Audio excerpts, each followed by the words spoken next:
ఎవరి మీద అయితే చేతబడి ప్రయోగం జరిగిందో, ఎవరి మీద అయితే కట్లు వేసి ఉంటారు అనుకుంటున్నారు, అటువంటి వాళ్ళు ఎవరైనా సరే ఈ రోజు నేను చెప్పి చిన్న రెమెడీ చేసుకోండి. మీ నల్ల మినువులు అనేది మీ చేతిలో పట్టుకొని నాలుగు నల్ల మినువులు తీసుకొని ఆ వ్యక్తి నుంచో పెట్టేసి ఓం రుద్రాయ నమః అనే మంత్రాన్ని 4 సార్లు చదవాలి. అంటే 4 సార్లు తిప్పాలి. అదే మళ్ళీ యాంటీ వైజ్ వచ్చేసి 4 సార్లు తిప్పాలి మేడం.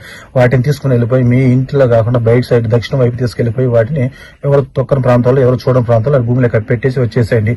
ఇది వచ్చేసి ఫస్ట్ రెమెడీ. రెండో రెమెడీ వచ్చేసి ఒక నిమ్మకాయ తీసుకొని ఆ మెసేజ్ నుంచే పెట్టేసి 7 సార్లు అతన్ని పైనుంచి కింద దాకా హం హనుమంతాయ నమః, హం హనుమంతాయ నమః, హం హనుమంతాయ నమః కింద దాకా దిగదోడండి. దిగదూడిసిన తర్వాత అతను నెత్తి మీద పెట్టేసి నిమ్మకాయ కోసేసి తీసుకెళ్లిపోయి ఎవరు చూడ ప్రాంతంలో పడేసారని ఈ విధంగా చేసినట్లయితే వాళ్ళ మీద ఉన్న ఎటువంటి ప్రయోగం సరే పూర్తిగా తొలగిపోయి వాళ్ళు ప్రశాంతంగా ఉండటం జరిగింది. అటువంటి పవర్ఫుల్ గా చేతబడి నివారణ, అంటే బ్లాక్ మ్యాజిక్ నివారణ, శత్రు నాశనం మంత్రం ఏదైనా సరే మీకు పూర్తిగా తొలగిపోవడం జరిగింది అన్నమాట. చక్కగా చేసుకోండి. అటువంటి రెమెడీస్ నుండి బయటపడండి. అయితే ఎవరైనా కొత్త వీడియోస్ మా ఛానల్ సబ్స్క్రైబ్ చేయండి, లైక్ చేసి షేర్ చేయండి.